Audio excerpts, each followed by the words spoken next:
warm water, big British financial empire is trying to destroy Donald Trump by withdrawing.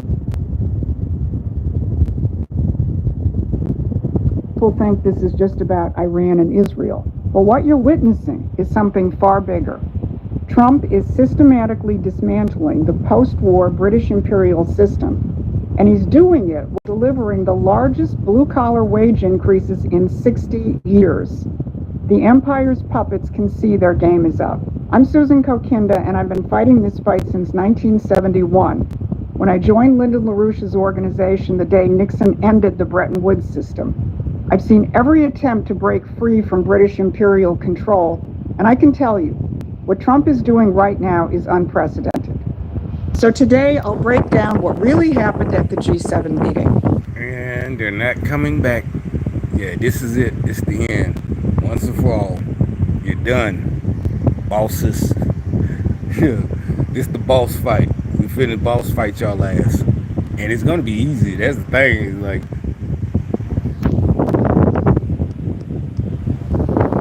how Trump is navigating the Iran-Israeli crisis in ways most people don't understand, and how the British are panicking because Trump's economic and strategic revolution is working, and it can end the post-war globalist order if you understand it and support it. And you saw the headlines. Trump left the G7 summit in Calgary early, flying back to Washington to deal with the Israel-Iran crisis. But the real story is what Trump said before he left, right to the faces of the globalist elite.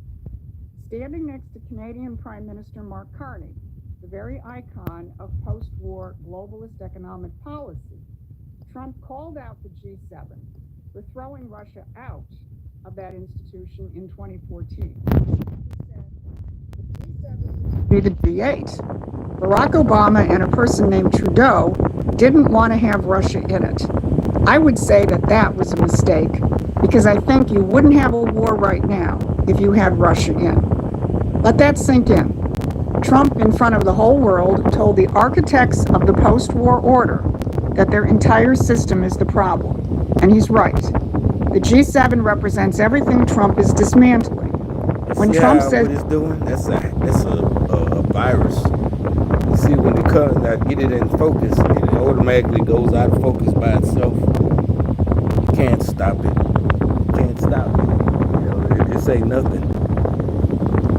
Threw Russia out, and that was a mistake. He's not just talking about Ukraine.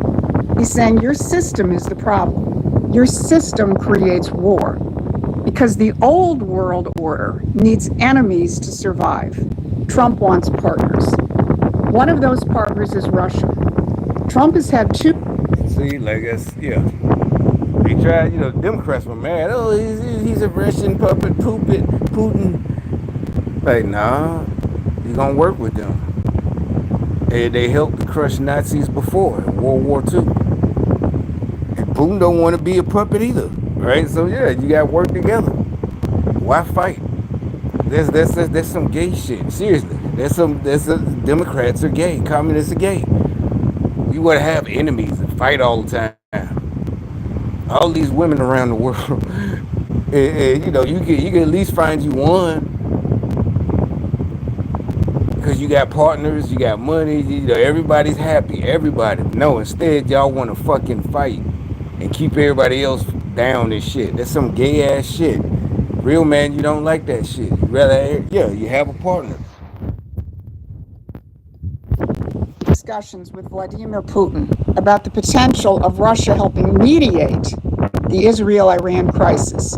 One discussion was right before Israel preemptively attacked Iran, and the other one was on Saturday, after Israel had launched the attacks. Oh, y'all like my new fan? It's hot as fuck. It's about 90 degrees, but it keep it cool. Just today, TASS reported again that Russia is ready to mediate. Also remember that Russia continues to pinpoint the role of the British in aiding not only Ukraine in their drone attacks on Russia, but in assisting Israel in the Iran operation. Now, Bill O'Reilly said something very revealing in a News Nation interview on Monday. O'Reilly said the following: Earlier today, I texted with President Trump. He doesn't want to use American air power at this point because that would cause problems with China. And that was 3 days ago, right? We all know what happened yesterday, but that's Bill O'Reilly. And like I said, all these, even Bill O'Reilly, old head, he's an old head, media person. Whether he knew the real deal, they just, some people ain't in the know. I don't care which is. I was told 2 weeks ago on X. All of a sudden, a post pops up from a person that I never saw before, and really I haven't seen again. I did an X video about it. Did I come on here and say it? No, I didn't say. He told the whole plan. This was actually when Elon and Trump was fighting, and he said they're not fighting. I did say something on YouTube. He said they're not fighting for real. That's misdirection. The whole thing is fake. So the Democrats could, the globalists could salivate. See, the Republican MAG is falling apart. Oh, the bromance is over. Like, yeah, it's all fake. And you see what's going down. Big, beautiful strike. When it's planned. Iran ain't talking shit. They still talking shit. That's crazy. That's like in high school. You ever saw somebody get beat up and still talk shit? Like, man, stop. We all, you have to, stop, bro. And it was one-on-one, right? One-on-one, he just spoke with the wrong nigga. As most of you know, O'Reilly is not a fan of Xi Jinping or Putin. Earlier in the interview, he agreed with the hyperventilating host that the world would be better off without them. But what he said about Trump is what's... Also, eggs or everything, they got the dumbass black folks, and up in New York, they got the Palestinians, whatever, Iranians, only in New York, running around through the malls, and people in their own homes filming themselves, live streaming, having a fit. Ever since you stepped in there, we're going to be in a long war. Like, no, this ain't Obama, this ain't Bush either, this ain't Clinton, this ain't none of the career politics. This is over. If they do something again, it's over. Hiroshima over. Remember how, you see everything been nice with Japan after Hiroshima? Yeah, this is Iran. Keep fucking around. Yeah, this is just what's a towel. Pow! Sit your ass down, Iran. Took your shit and everything. And that's the end of it. Like somebody pointed out, Israel had nuclear weapons for decades, 40-some years. They ain't never used them. Iran, death to America, death to the infidels, death to Israel, death to everybody. They gonna launch that. They would have launched it next week. Once they hit the enrichment, they got it. They would have launched it immediately, or deployed it, or what, a truck or whatever, dropped it, something. They would have did what they would have used it.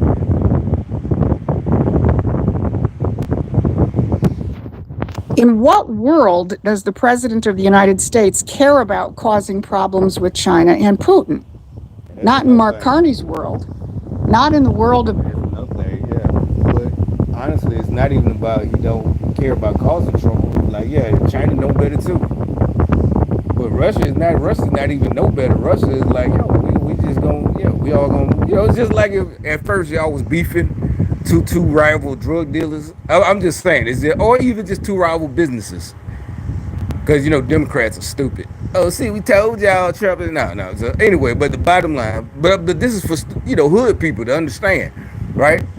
Y'all realize, man, it's enough for everybody. Now we can chill. Y'all can go out, hang out at the club, and everybody, cause y'all to chill. Cause the one who won it, he finally realized, he was just for no reason. Trying to take everything. Let it go, man.